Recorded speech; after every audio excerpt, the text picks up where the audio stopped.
This evening, the Israel-Hamas war continues to rage. The overnight airstrike on the northern part of the Gaza Strip by Israel has claimed several lives. IDF fighter jets have struck at least 150 underground sites, targeting terror tunnels, combat spaces, and additional infrastructure. Now, Israel has also claimed to have killed Hamas terrorists on Gaza land. Meanwhile, Israel's ground offensive has knocked out internet and communication in the Gaza Strip. The World Health Organization, meanwhile, has also conveyed that it has lost contact with its staff, health workers, and its humanitarian partners in Gaza. Over 7,000 people have been killed in Gaza, remember, amid Israel's onslaught. Nearly 3,000 of these are children.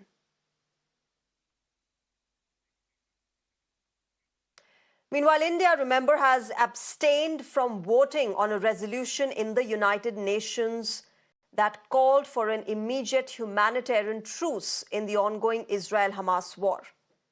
The resolution was drafted by Jordan, calling for an unhindered humanitarian access in the Gaza Strip.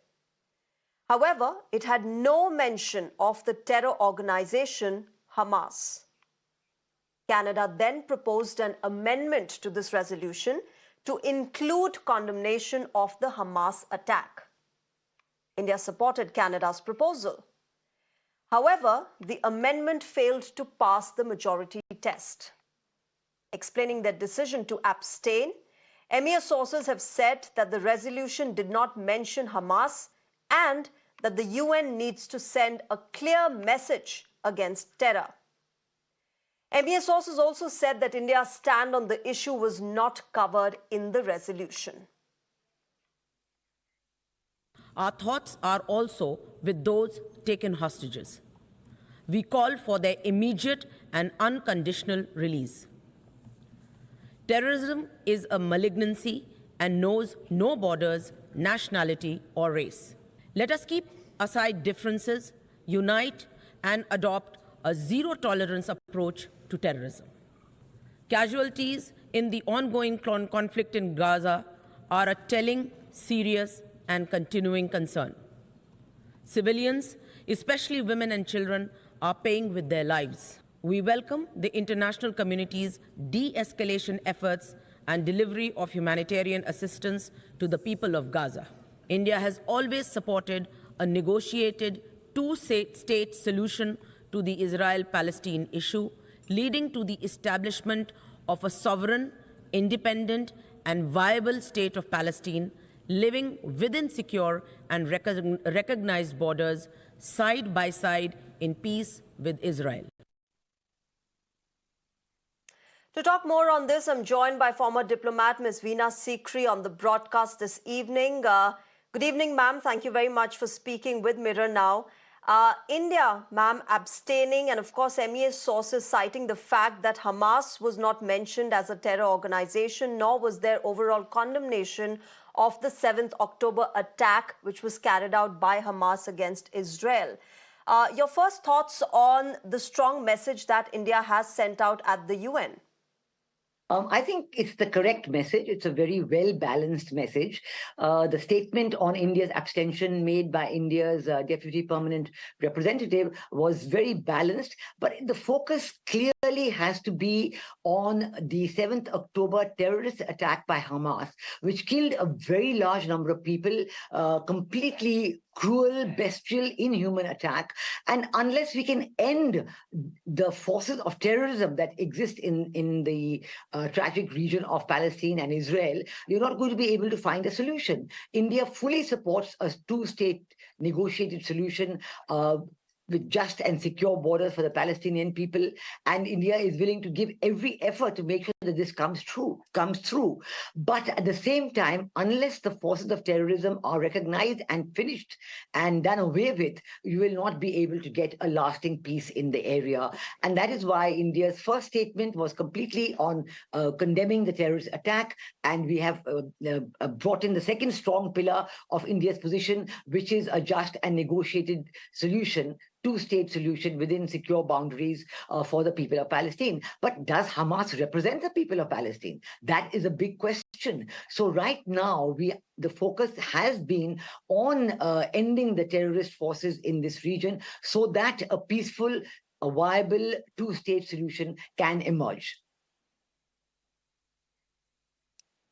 Ma'am, with this decision of India at the UN, a lot of people also criticized this decision, citing the fact that India is not supporting the saving of lives in the Gaza Strip, which clearly, doesn't mean that, because India has for long supported the Palestinian cause. We've just sent humanitarian aid to people of Palestine in their hour of need.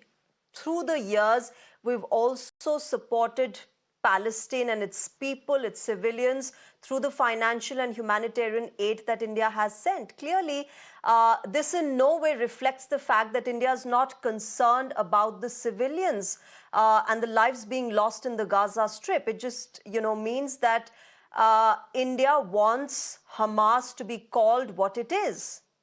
Absolutely. Actually, India has always been very close to the Palestinian Authority, and we know that Mahmoud Abbas on the West Bank is trying his own also. But the point is that right now, the tragic loss of life in the Gaza Strip is a matter of serious concern. It was mentioned very strongly by India's DPR in her statement. But if you have a resolution, as Jordan has moved, focusing only on the humanitarian aid and calling for a truce without looking into what brought about this conflict in the first place, and without ending the terrorist organization that many countries in the world have now recognized as a terrorist organization, you would not be able to get any relief at all. In fact, we have seen that in many cases, Hamas is using the people of the Gaza Strip as a human shield.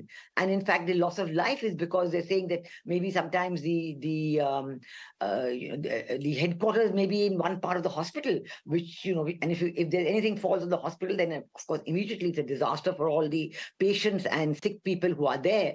So at the same time, the leadership of Hamas, the Politburo, as they say, is perhaps not even in this area. It is somewhere maybe in Qatar or somewhere else, as is rumored. But that is the question, that are we going to have a repeat of this kind of a situation? It does not, a terrorist organization, no matter where it exists, there is no such thing as a good terrorist or a bad terrorist or a root cause terrorist, but one has to end the forces of terrorism in order to that the search for a lasting and peaceful solution, a just solution for all the peoples involved in the region can emerge. And I think it's high time. It's been decades since the search for such a solution has been on, and always it is terrorist acts which have completely displaced and put the search for a solution in the background. So this time, I do hope that the UN and all other organizations, many countries are looking at it and seeing how they can intervene, how a mediated solution can be found. But the end to the terrorist organization will have to be an important part of it, in order that the population of Palestinians may find a solution that they've been looking for such a long time. I think we have highlighted the loss of life is unacceptable. The loss of life is tragic. And no matter where it occurs, the loss of life should never take place. But to end it, let us find a negotiated solution which takes into account the activities of terrorist organizations. Yeah, and the fact that you cannot and should not be taking sides when it comes to terrorism. Also, ma'am, in the last few years, not just about the Israel-Hamas war, but in the last few years, we have seen some major geopolitical changes take place, whether it was the Russia-Ukraine war or now the Israel-Hamas war. In the Russia-Ukraine war, we did see India maneuvering its way through smoothly and very effectively at that, and maintaining its stand. Do we still see that in the Israel-Hamas war when it comes to India's stand, when it comes to India making her way through this conflict, where it has to maintain its ties with Israel as well as the Arab nations? Yes, I think India has been a very balanced stand.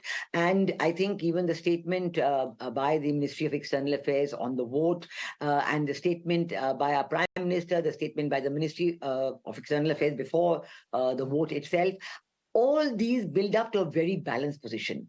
Absolutely, India's resolute stand in support of the people of Palestine remains unchanged. It has been unwavering, and it remains unwavering and unchanged. But as we have seen in the negotiations, it is the terrorist acts that at all times derail the search for a solution. And I think that the efforts to end the role of terrorism, the role of terrorist communities and terrorist organizations, has to be a part of the search for a just and lasting solution for the people of Palestine. I think India's unwavering support, I mean, even the humanitarian aid, as you mentioned, has already reached the Gaza Strip. It has entered the Gaza Strip through Egypt, and India has absolutely no hesitation in giving more humanitarian aid as and when required, without any difficulty and without any reservations at all. So we will continue this support wherever it is needed. We will give the humanitarian assistance, but the search for a solution demands the end for terrorist activities. And if that is condoned, if that is overlooked, it will only weaken the search for a lasting peace for the people of Palestine. And that is why I think that India's balanced support, India's balanced position has in fact attracted a lot of support. Of course, in the UN resolution, the humanitarian concerns have been paramount, but I don't think that any of the countries who voted in favor of the resolutions would say that they support terrorist activity. They would not.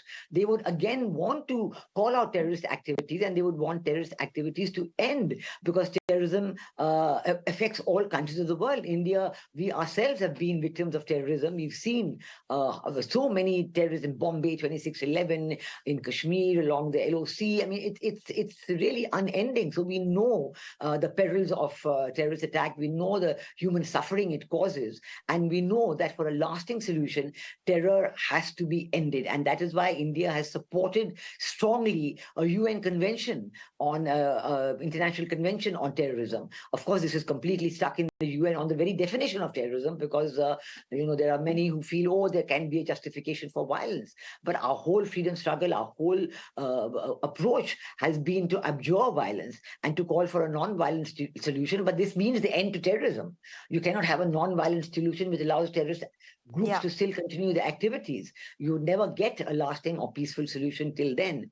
It is a difficult path to negotiate, but I think the support, the global support for ending terrorism and terrorist groups is growing. We are seeing it growing, and I think that I hope that with this 7th October attack, that we will be able to find universal acceptance on ending terrorist groups, but at the same time, it should not in any way weaken or slow down the effort to find a just solution for the people of Palestine within negotiated and secure boundaries. All right, let's hope there is, of course, there is no differentiation when it comes to terrorism. Terrorism is terrorism, good or bad. There's nothing like that exists, and that has been India's point of view since decades. We hope that the next resolution that comes in does condemn in strong words Hamas, the terror group, the attack on Israel, and of course this war ends soon. Now, with that, I'm going to wrap this up. Veena Sikri ji, thank you very much for joining us on Mirror Now this evening and sharing your perspective on India's abstinence at the UN when it came to the resolution on civilians in the Gaza Strip. All right, let's move on and get you